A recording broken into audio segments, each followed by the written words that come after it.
Screen सबसे share है? Yes sir. चलिए यस ओके सर। ओके, मेरी बात भी क्लियर आ रही है, कोई डिस्टॉर्शन शोर वगैरह तो नहीं है? No sir. चलिए स्टार्ट करते हैं थोड़ा सा प्लेनर ग्राफ क्या क्या पढ़ना है इस टॉपिक में। प्लेनर ग्राफ में प्लेन क्या चीज है, प्लेनर ग्राफ क्या चीज है, ठीक है। द जॉर्डन कर्व थ्योरम, इसके बारे में थोड़ा सा जानने की कोशिश करेंगे, स्टेटमेंट समझने की कोशिश करेंगे। Sub division, sub division I think हमने सिंपल ग्राफ्स में तो ग्राफ्स में पढ़ी हुई है सब डिवीजन, उसको भी देख लीजिए। ड्यूअलिटी डेफिनेटली ये थोड़ा सा मेन टॉपिक होगा हमारा, इसके ऊपर काम करेंगे। आइलर्स फार्मूला नेक्स्ट है हमारे पास, थर्ड टॉपिक है, उस पर भी काम करेंगे। टाइम हुआ तो बाकी जो चीजें हैं उनको भी हम टच करने की कोशिश करेंगे अगर हमारे पास टाइम हुआ तो, ठीक है। तो लेकिन जो सबसे पहले हमारा टॉपिक है वो प्लेन क्या चीज है और प्लेनरिटी क्या चीज है ग्राफ थ्योरी के point of view. Plane and planar graphs ये हमारा टॉपिक है। स्टार्ट करते हैं कि a graph is said to be embeddable in the plane. अच्छा, इम्बेडेबल का मतलब ये है कि आप उसको ड्रा कर सकते हो, उसको इम्बेड कर सकते हो प्लेन के ऊपर। प्लेन का मतलब ये है एक्स वाई प्लेन। आप लोगों को आइडिया, आपके पास एक टेबल है, वो हमारे पास एक प्लेन है, उसके अंदर एक्स वाई जो है वो हमारे पास एक्सिस है, ठीक है। तो उम्मीद है प्लेन का आइडिया सबको है। ऐसे ही x y, x axis y axis, Euclidean plane आप उसको कह सकते हैं, ठीक है। तो a graph is said to be embeddable in the plane or planar if it can be drawn in the plane so that its edges intersect only at their endpoints. Yes. ये main है। आपने किसी भी graph को अगर हम इस तरह ड्रा कर पाएंगे कि उसके जो एजेस हैं सिर्फ एंड पॉइंट्स पे आके मीट करें, एंड पॉइंट पे आके इंटरसेक्ट करें, ठीक है, तो हम उस ग्राफ को हम कहेंगे कि ये ग्राफ प्लेनर है, ठीक है। ओके, हाईलाइटेड लाइन जो है इसको रीड कीजिएगा।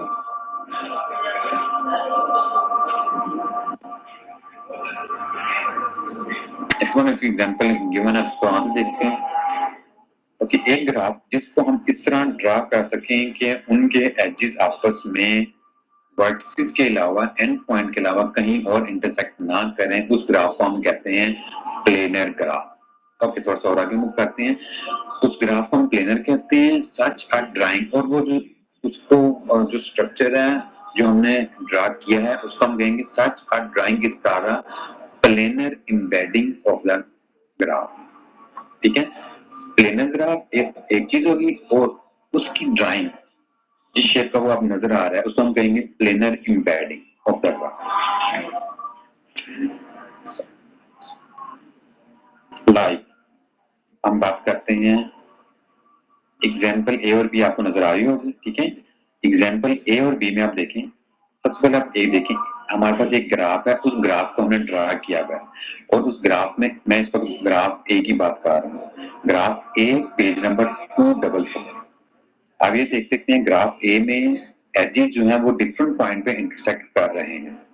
एक पॉइंट मैंने ये सर्कल किया, ये पॉइंट सर्कल किया, ये पॉइंट सर्कल किया, ठीक है। ओके, मेरी तरफ से स्क्रीन शेयर है, ऐसे ही है ना? फिर मुझे बताएगा। Yes sir. जिनसे भी नहीं शेयर किया तो इंटरनेट की स्पीड का इशू होगा, वो थोड़ी देर में आपसे शेयर हो जाएगी। 244 पेज फिगर नंबर 1 आप देख सकते हैं एजेस जो है वो वर्टिसेस के अलावा भी मिल रहे हैं किसी न किसी पॉइंट्स पे। वो मैंने आपको सर्कल कर दिया है रेड डॉट्स, ठीक हो गया। इस वक्त ये इसकी प्लेनर एम्बेडिंग नहीं है, क्योंकि हमने प्लेनर एम्बेडिंग के बारे में पढ़ा है ऐसी ड्राइंग जिसमें एजेस इंटरसेक्ट ना कर रहे हों। ऐसी ड्राइंग जिसमें एजेस इंटरसेक्ट ना कर रहे हैं उसको हम कहते हैं प्लेनर ग्राफ। लेकिन इसी ग्राफ को हम रीड्रा कर सकते हैं, ठीक है। इसी ग्राफ को हम रीड्रा कर सकते हैं इस तरह के इनके एजेस आपस में इंटरसेक्ट नहीं करेंगे। अगर आप फिगर बी देखें तो फिगर बी में उन्होंने क्या किया है कि दो एजेस जो थे वो उनको घुमा के बाहर साइड पे ले आए, ठीक है। बाहर की तरफ से वो जिस भी वर्टिसेस से मिल रहे हैं वो मिल रहे हैं, ठीक है। तो आप देख सकते हैं कि ग्राफ बी में कोई भी एजेस जो है वो आपस में इंटरसेक्ट नहीं कर रहे हैं। अगर आप फिगर का कैप्शन पढ़ें, ए द प्लेनर ग्राफ कि 5 माइनस ई मतलब कंप्लीट ग्राफ 5 वर्ड्स के अंदर से हमने एक एच निकाल दिया, आप प्लेनर एम्बेडिंग और उसी की हमने एक प्लेनर एम्बेडिंग आपको शो करवा दी। ठीक है, तो प्लेनर ग्राफ क्या होता है, क्लियर है सबको? क्वेश्चन है इसका यहां तक किसी का? No sir. बाकी लोग किसी का no question? Sir. Yes sir, clear sir. Okay okay, very good. थोड़ा सा आगे मूव करते हैं। ये था प्लेनर ग्राफ और प्लेनर एम्बेडिंग क्या होती है। आगे बढ़ क्या कह रहा है कि आप प्लेनर एम्बेडिंग जी टिल्डा, या आप उसको आसानी के लिए जी बार कह सकते हैं, आसानी के लिए जी बार, वैसे बार जो है वो कॉम्प्लीमेंट ऑफ ग्राफ के लिए यूज होता है। ठीक है, तो आप planar embedding G tilde of planar graph G can be as a graph isomorphic to G. ठीक है, ग्राफ ए था, उसी ग्राफ को हमने रीड्रा किया और एक ग्राफ बी बनाया। ठीक है, तो वो ये कह रहा है कि ये दोनों ग्राफ जो बने हैं, ये दोनों ग्राफ आइसोमॉर्फिक हैं। ठीक है, क्योंकि हमने सिंपल क्या किया, पहले वो ग्राफ अंदर से क्रॉस करके जा रहे थे, उसी ग्राफ को हमने बाहर से आर की फॉर्म में बना लिया और कोई चेंजिंग नहीं की। ठीक है, तो वो ये दोनों ग्राफ जो हैं आइसोमॉर्फिक हैं। आगे थोड़ा सा मूव करते हैं। The vertex set of G tilde is the set of points representing the vertices of G। पहली इस लाइन में वो बात कर रहा है कि दोनों के जो वर्टेक्स सेट हैं वो सेम, दोनों ग्राफ के जो सेट ऑफ वर्टिसेस हैं वो सेम। वर्टिसेस का सेट सेम हो गया। एजेस की बात करते हैं। The edge set of G tilde is the set of lines representing the edges of G and a vertex of G tilde is incident with all edges of G tilde that contains it। ठीक है, the edges set of G tilde is a set of lines representing the edges of G। और H set की बात कर रहा है, वो ये कह रहा है कि एच जी टिल्डा का जो एच सेट है वो वही एच सेट है जो ग्राफ जी का एच सेट है।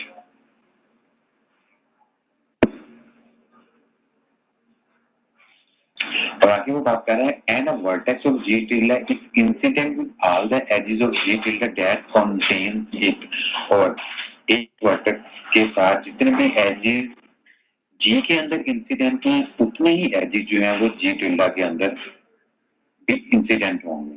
ठीक है, सपोज कर लेते हैं, आप देख सकते हैं कि दोनों ग्राफ में number of vertices, number of edges same है। ठीक है, दोनों के एज सेट, दोनों के वर्टेक्स सेट सेम है। अगर मैं इस वर्टेक्स की बात करूं तो इस वर्टेक्स में इस वर्टेक्स की बात करूं तो इस ग्राफ में इस वक्त 4 एजेस जो है वो इनके साथ इंसिडेंट है, 4 एजेस इस वर्टेक्स के साथ इंसिडेंट है। ठीक हो गया। अगर मैं इस ग्राफ की बात करूं पी ग्राफ में, तो आप देख सकते हैं इसी वर्टेक्स के साथ अगेन 4 एजेस इंसिडेंट है। ठीक है, तो वो ये बात कर रहा था कि वर्टेक्स की डिग्री वाइज भी आप देखें तो वो सेम होगा। थोड़ा सा और आगे मूव करते हैं। For this reason, we often refer to a planar embedding G tilde of a planar graph G as a plane graph। ठीक है, वो ये कह रहा है कि चूंकि number of vertices, number of edges and incidency same है, तो हम जो प्लेनर एम्बेडिंग है, जो हमने ग्राफ बी ड्रा किया है, उसको हम प्लेन ग्राफ भी कह सकते हैं, प्लेन ग्राफ ऑफ जी। ठीक हो गया, जी जो है वो प्लेनर ग्राफ है और जी टिल्टा जो है वो उसका प्लेन ग्राफ। दोबारा रीड करें, कंफ्यूज आपने नहीं होना प्लेन ग्राफ में और प्लेनर ग्राफ में। We often refer to a planar embedding। जो हमारे पास प्लेनर एम्बेडिंग है, जो हमने प्लेनर ड्राइंग बनाई है, उसको हम एक नाम दे रहे हैं प्लेन ग्राफ। बात क्लियर है? प्लेन ग्राफ जी जो है प्लेनर ग्राफ होगा और जी टिल्डा जो है वो उसकी प्लेन ग्राफ होगा। इस वक्त अगर आप ए जो है वो हमारे पास एक प्लेनर ग्राफ है, लेकिन बी जो है वो उसकी प्लेन ड्राइंग है। ठीक है, ए जो है वो प्लेन ड्राइंग नहीं है, क्योंकि प्लेन में ड्राइंग में आप देख सकते हैं कि ये एजेस इंटरसेक्ट हो रहे हैं। ए अगरचे के प्लेनर ग्राफ है, इसलिए प्लेनर ग्राफ है कि उसको हम री ड्रा कर सकते हैं इस तरह कि उसके एजेस जो है वो इंटरसेक्ट ना हो। ए प्लेनर ग्राफ है, लेकिन ए में जो ड्राइंग है वो प्लेनर ड्राइंग नहीं है, वो प्लेन ड्राइंग नहीं है। प्लेन ड्राइंग जो है वो बी वाली है। ठीक हो गया, थोड़ा सा आगे मूव करते हैं। And we refer to its point as vertices and its lines as edges। ठीक है, अब वो कह रहा है कि जो टिल्डा जो हमने बनाया है उसके पॉइंट्स को हम वर्टिसेस कहेंगे, उसकी लाइंस को हम एजेस कह देंगे। Okay, however, when discussing both a planar graph G and a plane embedding G tilde of G, in order to distinguish the two graph, वो ये कह रहे हैं कि जब हम दोनों ग्राफ की बात कर रहे होंगे, जी टिल्डा की भी और जी का और जी की भी, तो कंफ्यूजन से बचने के लिए हम एक निशानी के तौर पे, एक मार्क के तौर पर हम क्या करेंगे, जी टिल्डा के जो वर्टिसेस हैं, जी टिल्डा के जो वर्टिसेस हैं उन्हें हम पॉइंट्स कहा करेंगे और जी टिल्डा के जो एजेस हैं उन्हें हम लाइंस कहा करेंगे। ठीक हो गया। इस लाइन में ये बोला है कि जब भी हम वर्ड बोलेंगे पॉइंट तो इसका मतलब होगा जी टिल्डा, जब भी हम वर्ड बोलेंगे लाइन इसका मतलब होगा जी टिल्डा, और जब हम वर्ड बोलेंगे वर्टेक्स या एच तो इसका मतलब होगा ग्राफ जी। ओके, नेक्स्ट मूव करते हैं। Thus, by a point V of G tilde, we mean the point of G tilde that corresponds to the vertex V of G, and the line E of G tilde, we mean the line of G tilde that represent the edge E of G। ठीक है, ये वही बात है जो मैंने आपको बता दी है। Figure 10.1 depicts a planar embedding of the planar graph K5 minus E shown in the figure 10.1। ठीक है, तो ए जो प्लेनर ग्राफ है और बी जो है वो उसकी प्लेन ड्राइंग है। ओके, यहां तक किसी का कोई क्वेश्चन, किसी का कोई कमेंट, कोई चीज आपको समझ ना आई?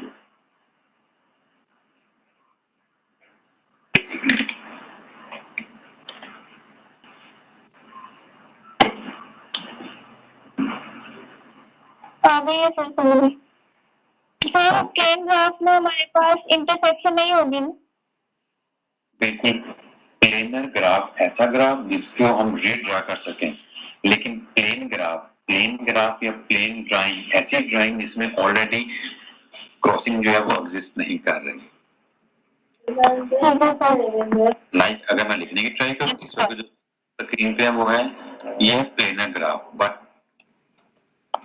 Not plane fine. ठीक होगी। अगर मैं अगली बात करूं ग्राफ बी की,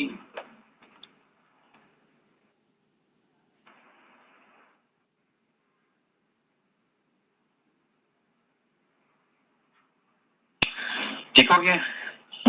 चलें थोड़ा सा आगे मूव करते हैं।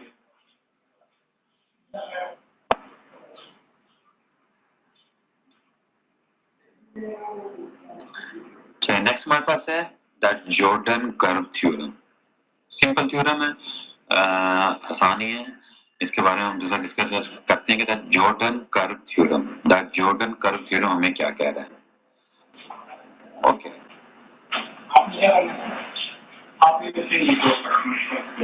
the Jordan curve theorem.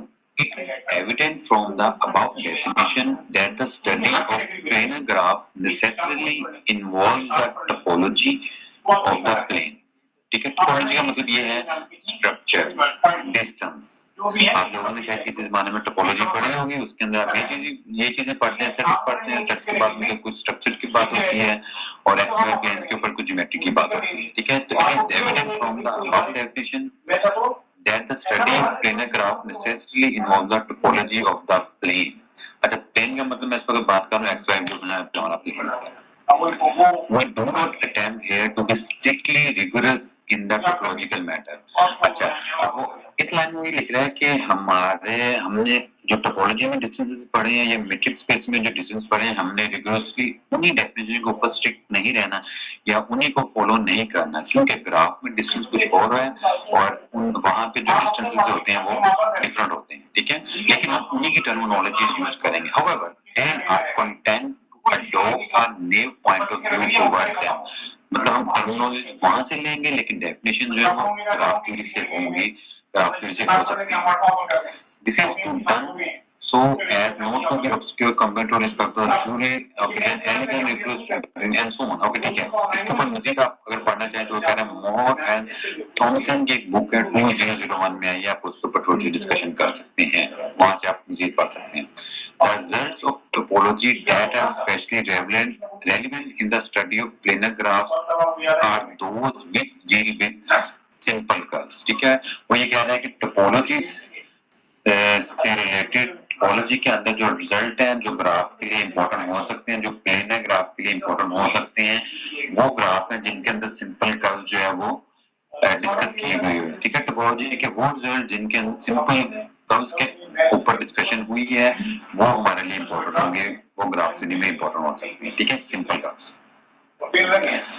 और सिंपल टर्म्स की अगर आपने डेफिनेशन पढ़ी हो टोपोलॉजी के अंदर तो आपने पढ़ी हुआ होगा ऐसी कर्व जो अपने आप को इंटरसेक्ट नहीं करती. ठीक है, उन्हें हम सिंपल कर्व कहते हैं. सपोज अगर मैं एग्जांपल देना चाहूं सिंपल कर्व की, तो ऐसी कर्व जो अपने आप को इंटरसेक्ट ना करे, तो ये इस वक्त एक सिंपल कर्व नहीं है क्योंकि ये कर्व एक ही अपने आप को इंटरसेक्ट कर रही है. ठीक है, तो सिंपल ऐसी कर्व जो अपने आप को इंटरसेक्ट ना करे उसे सिंपल कहते हैं. थोड़ा सा आगे मूव करते हैं. By a curve we mean a continuous image of a closed unit line segment. ठीक है, उसने कर्व की एक मैथमेटिकल डेफिनेशन आपको दी है, वो mean a continuous image of a closed unit line segment. ठीक है, एक लाइन सेगमेंट है, इंटरवल है, क्लोज्ड है, उसका कंटीन्यूअस इमेज जो है उसको हम कर्व कहते हैं. अगर मैं आपको थोड़ा सा समझाने की कोशिश करूं तो क्या होगा, सपोज ये हमारे पास एक्स वाई प्लेन है, ये हमारा एक्स वाई प्लेन है, ये हमारा कोई क्लोज इंटरवल है. ठीक है, इस क्लोज इंटरवल में हमारा कोई भी एक फंक्शन है. ठीक है, तो इस क्लोज इंटरवल में उस फंक्शन के अंदर जो ग्राफ ड्रा होगा, ठीक है, फर्स्ट करें ये ग्राफ ड्रा है तो ये कर्व. ठीक है, इसी तरह वो फंक्शन जो एक्स के भी हो सकता है, वो एक्स भी हो सकता है, वो एक्स क्यूब भी हो सकता है, एंड सो ऑन, वो कुछ भी हो सकता है. ठीक है, कंटीन्यूअस होना चाहिए. लेकिन तो ये हमारे पास कर्व की डेफिनेशन है.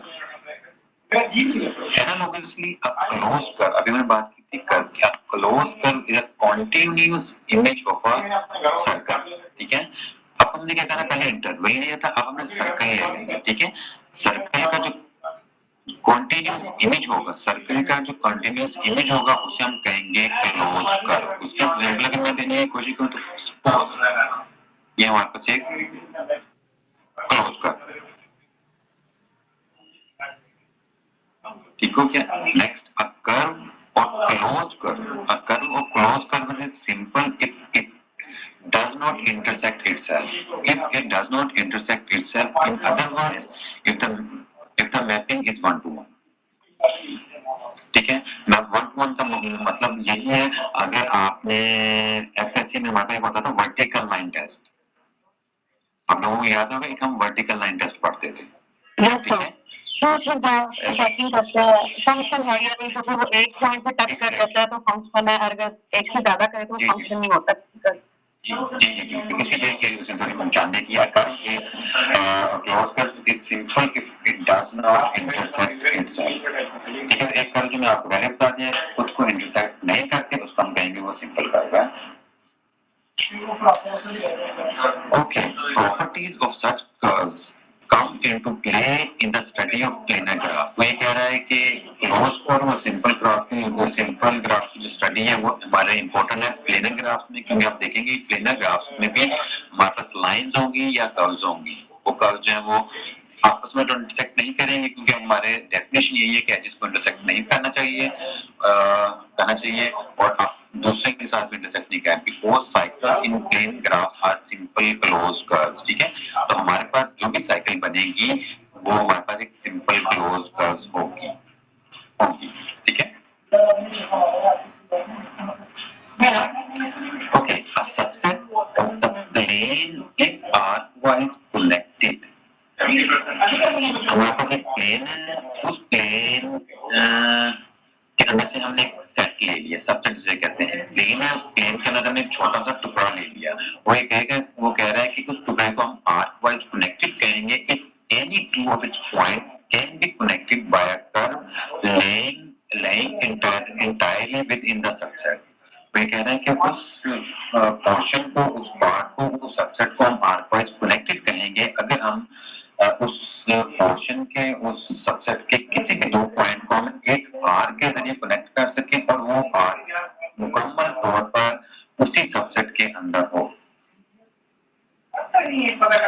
ठीक है, इसकी डेफिनेशन की अगर मैं बात करूं या एग्जांपल की बात करूं तो सपोज ये हमारे पास एक प्लेन है और ये हमने इसका एक सबसेट ले लिया। ठीक हो गया, ये हमारा एक सबसेट है। तो इजीली देख सकते हैं कि आप इस सबसेट के कोई भी दो पॉइंट, इस सबसेट के आप कोई भी दो पॉइंट लें, उनको आप ज्वाइन कर सकते हैं एक आर्क के जरिए जो कि इसी के अंदर लाई कर रही है मुकम्मल तौर पर। ठीक है, इसी तरह कोई भी दो पॉइंट लें और वो दोनों पॉइंट जो है वो आप देख सकते हैं, उनको आप ज्वाइन कर सकते हैं किसी एक ऐसे आर्क के जरिए जो मुकम्मल तौर पर इसी के अंदर है। तो ये जो इस वक्त मेरे पोर्शन ये आर्क वाइज कनेक्टेड है। अब आर्क वाइज डिस्कनेक्टेड या आर्क वाइज नॉट कनेक्टेड कौन सा होगा? सपोज मैं एग्जांपल आपको देता हूं, हमने एक और पोर्शन लिया, लाइक ये हमने पोर्शन लिया, दो पोर्शन मतलब है एक ही, लेकिन आप ये देख सकते हैं अगर एक पॉइंट मैं इधर से लेता हूं तो एक मैं पॉइंट इधर से लेता हूं, तो इन दोनों पॉइंट्स को अगर मैं कनेक्ट करता हूं तो आप ये देख सकते हैं कि ये आर्क जो है वो मुकम्मल तौर पर हमारे सबसेट के अंदर या हमारे पोर्शन के अंदर नहीं है। ठीक है, तो ये जो अभी मैं डिस्कस किया ये आर्क वाइज कनेक्टेड नहीं है। ठीक है, the basic result of topology that we need is the Jordan curve theorem। Topology का जो इम्पोर्टेंट थ्योरम है जो हमें ग्राफ थ्योरी के लिए जरूरी है उसको हम नाम दे रहे हैं जॉर्डन कर्व थ्योरम। उसे हम अपने रिलेट करेंगे, उसके स्टेटमेंट पढ़ेंगे। ओके, आगे जाने से पहले मुझे ये बताएं कि अभी तक हमारे जो डिस्कशन की है उसके अंदर कोई पॉइंट, कोई कमेंट या कोई बात ऐसी जो आपको समझ आई हो? बहुत क्लियर है।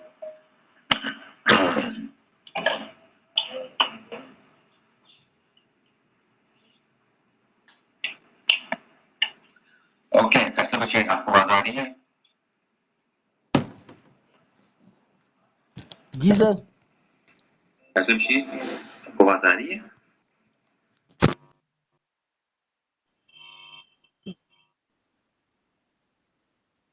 जी सर, आवाज आ रही है मुझे आपकी। जी जी सर।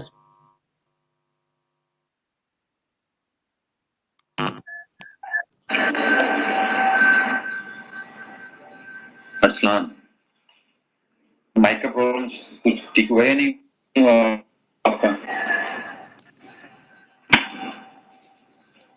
मियां मोहम्मद अरसलान अशफाक, आपको मेरी आवाज आ रही है, कुछ समझ आ रही है? चलें, ओके, क्वेश्चन है किसी का?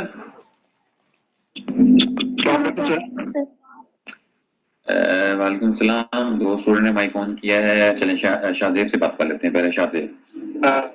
जी सर। सर ये थोड़ा सा आर्क वाइज का थोड़ा सा दोबारा बताइएगा एंड से जब बता रहे थे आप, आवाज थोड़ी सी सर ये वो प्रॉब्लम कर रही थी। सर ये मुझे भी क्लियर नहीं हुआ जो सर आपने बाद में प्लेनर के अंदर दो सबसेट लिखे, सर ये आपने जो कनेक्ट किया है सर, लिए तो आपने उसके अंदर ही प्लेनर के अंदर, ये तो ये डिस्कनेक्ट यार का। अब मैंने प्लेनर, ओके, मैं सेकंड फिगर की बात करूं, इस फिगर की बात करूं, ये आर्क वाइज कनेक्टेड नहीं है। अब मैं फर्स्ट सबसेट ले लेता हूं ए। ठीक है, इस पोर्शन को मैंने नाम दे दिया ए, इसको मैंने नाम दे दिया बी। तो अब आप देख सकते हैं ए यूनियन बी को मैं चेक कर रहा हूं कि क्या ए यूनियन बी जो मैंने पोर्शन लिया है ये कनेक्टेड है आर्क वाइज या नहीं। बात क्लियर है यहां तक? तो मैंने ए से एक पॉइंट ले लिया, एक पॉइंट बी से ले लिया, तो मैंने देखा कि ए यूनियन बी जो है वो आर्क वाइज कनेक्टेड नहीं है, क्योंकि ए से बी के पॉइंट को मिलाने के लिए मुझे एक आर्क तो मिल रही है, लेकिन वो आर्क मुकम्मल तौर पर ए यूनियन बी के अंदर नहीं है। ठीक है, अगर आप जरा डेफिनेशन को देखें, सबसेट, ठीक है, वो सबसेट कुछ भी हो सकता है, of plane is arcwise connected if any two of its points can be connected by a curve lying entirely within the subset। बात क्लियर है? जी, बात आप क्लियर है आपको? सर मतलब जो वर्टिसेस हैं ये डिसजॉइंट सेट से ना अटैच हो, सिंपल। मतलब अगर हम इसकी सेकंड फिगर देखें, असल में अभी हम ग्राफ की बात नहीं कर रहे हैं। अगर आप ग्राफ की तरफ जाना चाहते हैं तो आप हमने पढ़ा हुआ डिस्कनेक्टेड ग्राफ क्या होते हैं। ठीक है, ऐसे ग्राफ जिसमें हम हमारे पास एक कंपोनेंट से दूसरे का मतलब दो वर्सेस ऐसे मिल जाए जिनके दरमियान कोई पाथ ना हो, ठीक है, डिस्क्रिमिनेटेड ग्राफ हम उसे कहते जी हैं। सर। ठीक है, तो उसी सिनेरियो में अभी हम बात कर रहे हैं टोपोलॉजी की, थोड़ी सी प्लेन प्लेन की, एक्स वाई प्लेन की, ठीक है, कि उसके अंदर क्या चीज होती है हम लेके जाएंगे ग्राफ थ्योरी में। आप अगर इसको एज ए ग्राफ के तौर पर देखना चाहते हैं तो देख सकते हैं कि ठीक है, ए से बी तक हमें जाना है, लेकिन ए से बी तक हमारे पास कोई पाथ नहीं है। ठीक है, अगर हमारा पाथ है तो उस पाथ के लिए हमें ए और बी से बाहर जाना पड़ेगा।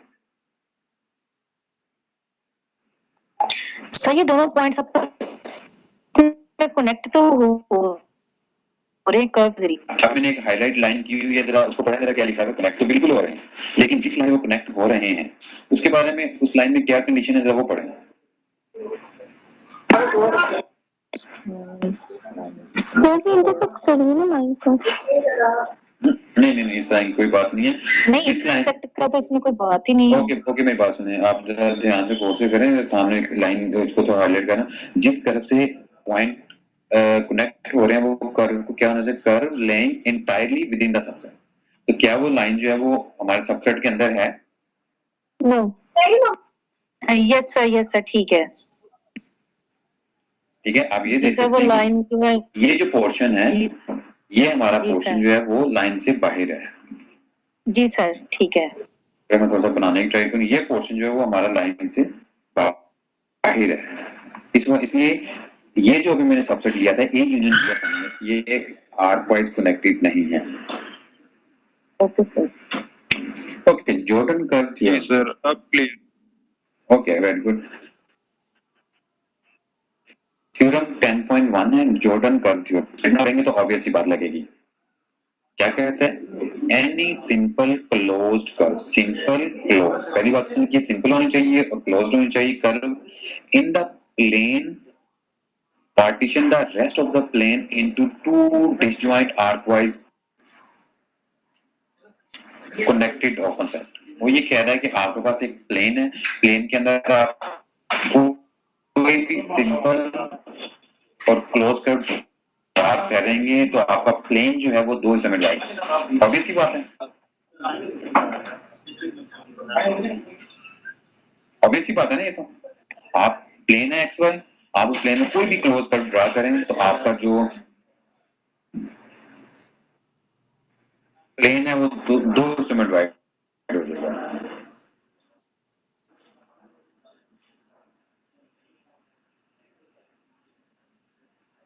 सपोज करें अभी मैंने आपसे एक स्क्रीन शेयर की है पेंट की, ठीक है, ये हमारा एक्स वाई प्लेन है पूरा, ठीक है, इसके अंदर मैं कोई भी अपनी मर्जी की सिंपल होनी चाहिए क्लोज कर ड्रा करो, तो आप देख सकते हैं कि हमारा जो प्लेन है वो दो हिस्सों में डिवाइड हो गया है, एक हिस्सा ये है फर्स्ट, दूसरा हिस्सा ये है, ऐसा ही है।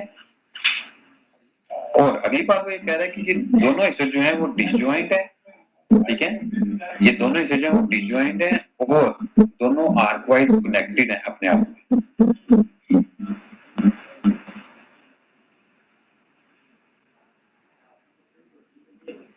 ठीक है, दोनों जो है वो आर्कवाइज कनेक्टेड हैं और दोनों डिसजॉइंट हैं। आर्कवाइज कनेक्टेड की समझ है ना, क्लियर है ना। फर्ज करें मैंने एक पॉइंट इधर लिया और एक पॉइंट इधर लिया, तो मैं इसको ज्वाइन कर सकता हूँ एक आर्क के जरिए जो मुकम्मल तौर पर पार्ट 1 में ही लाइक कर रही है।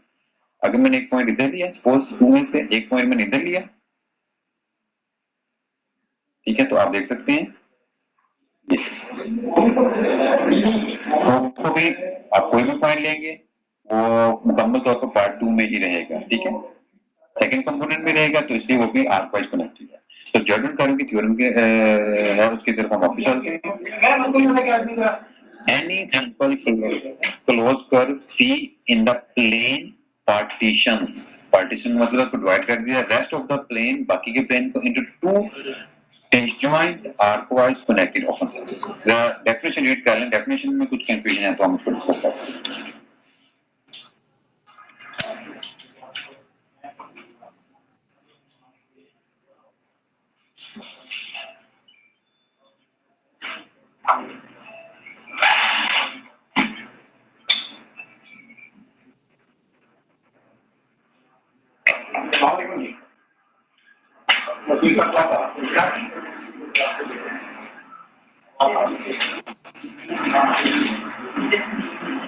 ओके, इसका मतलब है कि डेफिनेशन के लिए ना थोड़ा सा आगे मूव करते हैं। अराउंड 5:10 के ऊपर हम थोड़ी सी ब्रेक करेंगे असर के लिए, ठीक है?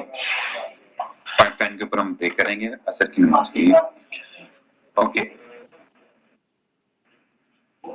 although this theorem is intuitively obvious, जिससे मैंने आपको बाकी चीजें में लगती है, ठीक है?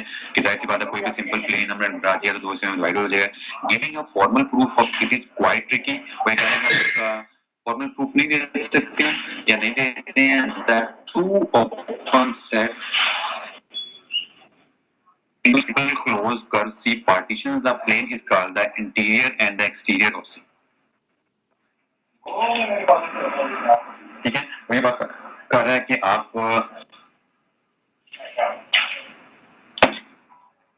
कि जो दो पार्ट्स बने हैं उसको हम एक को आप इंटीरियर कहेंगे और दूसरे को आप एक्सटीरियर कहेंगे।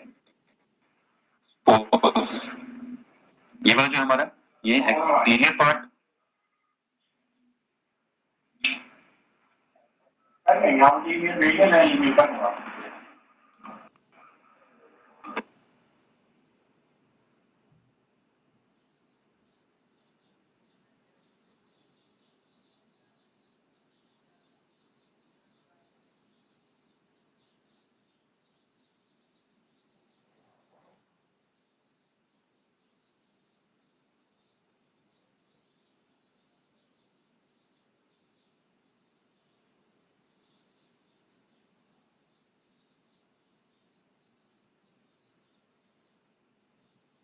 ये हमारा एक्सटीरियर पार्ट है और ये हमारा जो है वो इंटीरियर पार्ट है।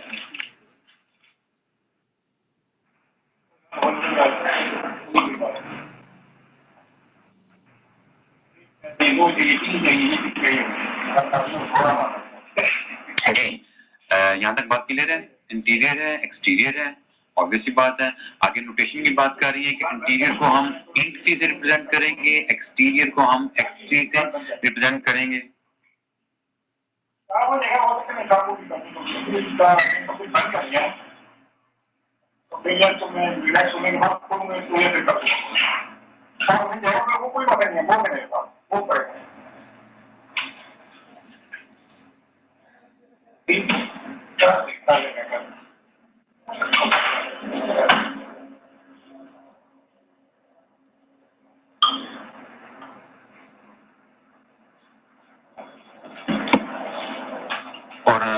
चूंकि पार्टीशन की बात की है, interior C, exterior C and their players, आप लोगों ने बीएससी में एमएससी में बिल्कुल प्लेयर पढ़े होंगे। एंड देयर प्लेयर्स, प्लेयर का मतलब है कि हमने बाउंड्री पॉइंट भी शामिल कर लिया है। अब ये देखेंगे स्मॉल आई है, स्मॉल आई का मतलब है सिर्फ इंटीरियर पार्ट, अंदर वाला पार्ट, बाउंड्री शामिल नहीं है। अगर हम कैपिटल कर लेंगे इसका मतलब है बाउंड्री भी शामिल है रिस्पेक्टिवली। आप देख सकते हैं कि interior of C intersection interior of C में हमारे पास सिंपल सी कर्व आएगी। ओके, अगर मैं इस ग्राफ की बात करूं, ठीक है, इस ग्राफ को उसने ड्रा कर लिया, ठीक है, बाहर वाले पार्ट को उसने एक्सटीरियर ऑफ सी कह दिया, अंदर वाले पार्ट को उसने इंटीरियर ऑफ सी कह लिया, और जो कर्व है, ठीक है, वो हमारे पास सी है। बात क्लियर है? ये जो हमारे पास कर्व है वो हमारे पास सी है।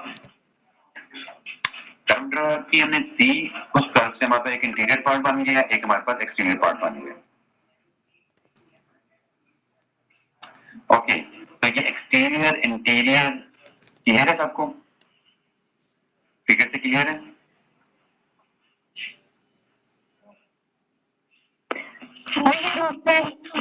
कर्व के अंदर ये जो वर्टेक्स है ये कर्व ड्रॉ की हुई है और कुछ अंदर है, कुछ ये बाहर एक्सटीरियर की तरफ आ रही है। बिल्कुल ठीक है, बिल्कुल ठीक है। इसको हम आगे डिस्कस करेंगे। वो ये क्या बात होगी कि जब आपने इंटीरियर और एक्सटीरियर के पॉइंट को मिलाना है तो लाजमी तौर पर आपकी कर्व जो है वो बाउंड्री से गुजरेगी। ठीक है, बात क्लियर है? जब आपने एक इंटीरियर के पॉइंट को और जब आपने एक एक्सटीरियर के पॉइंट को मिलाना है तो लाजमी तौर पर आपकी जो कर्व है वो बाउंड्री से टच होगी। इस पॉइंट पे बात क्लियर? हाँ जी, वो तो टच होगी, लेकिन अभी हमने पीछे ये नहीं पढ़ा था कि मतलब वो क्रॉस नहीं करनी चाहिए। अभी हम उस तरफ नहीं जा रहे हैं, अभी हम प्लेनर की तरफ नहीं जा रहे हैं, अभी हम सिर्फ बात कर रहे हैं टोपोलॉजी की। टोपोलॉजी में क्या चीजें होती हैं, ठीक है? Okay sir. यहाँ तक क्वेश्चन है किसी का इंटीरियर एक्सटीरियर कर्व सी क्या है, कोलियर क्या है एंड सो ऑन।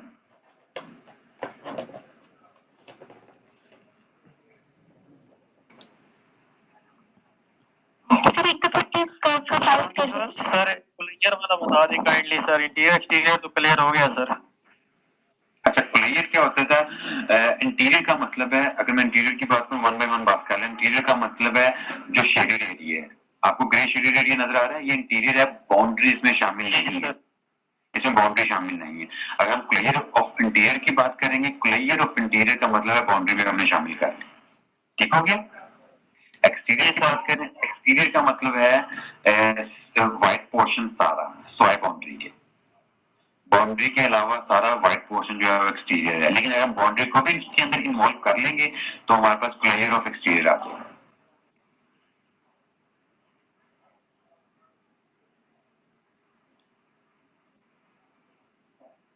सर मुझे सर वेट कीजिएगा, यहाँ पे दो क्वेश्चन है, एक चले सलमान आप क्या कह रहे हैं, बोले।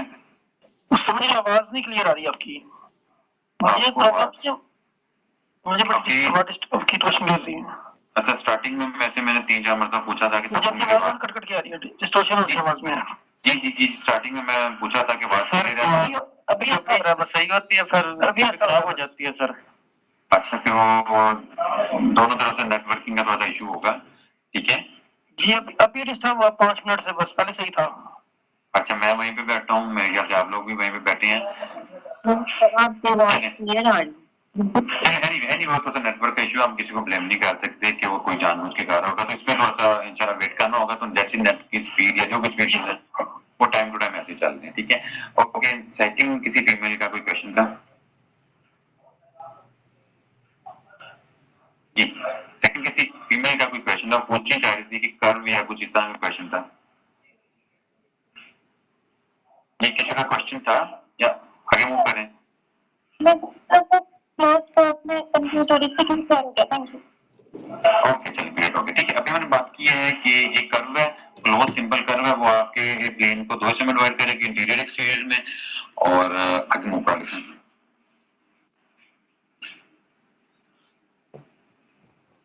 ओके ये जो लाइन डिस्कस हमने कर ली है कि जब भी अपने एक एक्सटीरियर के पॉइंट को मिलाना है और इंटीरियर के पॉइंट को मिलाना है तो आपके पास कर्व लाजमी एक सर्कल के मतलब कर्व के पॉइंट से लाजमी गुजरेगी, ठीक है। वो कर्व का पॉइंट इस वक्त जो है वो ये ओके।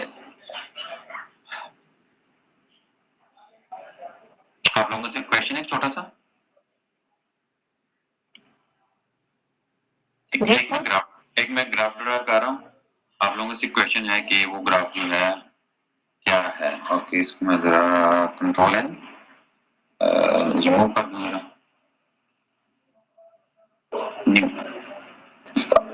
एक मैं ग्राफ ड्रा कर रहा हूँ, मुझे आपने बताना है कि वो प्लेनर है कि नहीं है, ठीक है।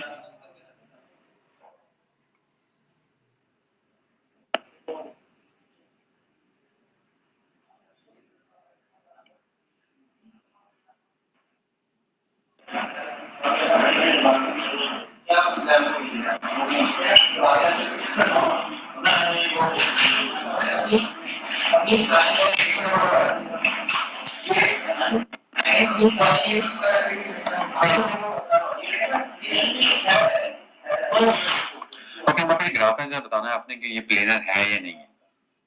नहीं नहीं है, नहीं है नॉन प्लेनर, वो नहीं है, फिर क्या भी क्रॉस कर गए हैं। तो ये प्लेनर के एक्शन है वो बाहर से ड्रॉ कर सकते हैं। ओके मैं अपने क्वेश्चन को रिपीट कर रहा हूँ, अपने आप को कोई 30 सेकंड या 20 सेकंड है उसके बाद बताएं कि इज इट प्लेनर और नॉट।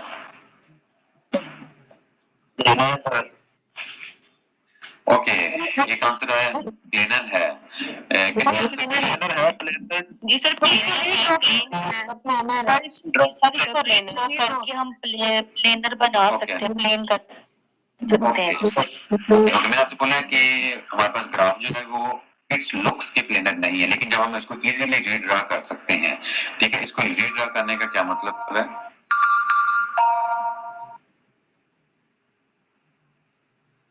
मैं रीड्रा करिए सपोज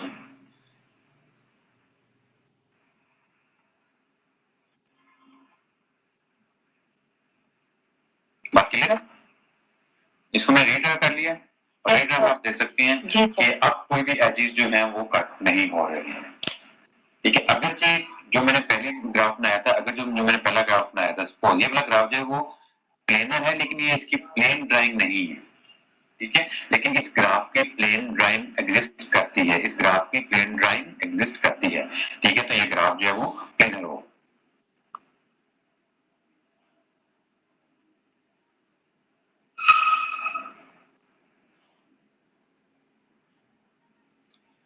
ठीक है, बात क्लियर है? आगे हम Yes, sir. हमारे पास एक ग्राफ है K5 K5 is non planar. ठीक है, K5 जो है वो कह रहा है नॉन प्लेनर। इट्स 506 5:06 हुए हैं, 5:15 नहीं 20 मिनट 5:20 में इंशाल्लाह हम दोबारा क्लास स्टार्ट करते हैं। ठीक है, नमाज ब्रेक है तो असर की नमाज में पढ़ना, उसके बाद आप लोग भी पढ़ लीजिए, फिर वापस आते हैं और इसको यहीं से कंटिन्यू करेंगे थ्योरम 10.2 से K5 इज नॉन प्लेनर। ठीक हो गया? ओके, अभी मैं म्यूट कर रहा हूँ और आपसे वापस आता हूँ, फिर काम स्टार्ट करेंगे इंशाल्लाह 5:20 Yes, sir.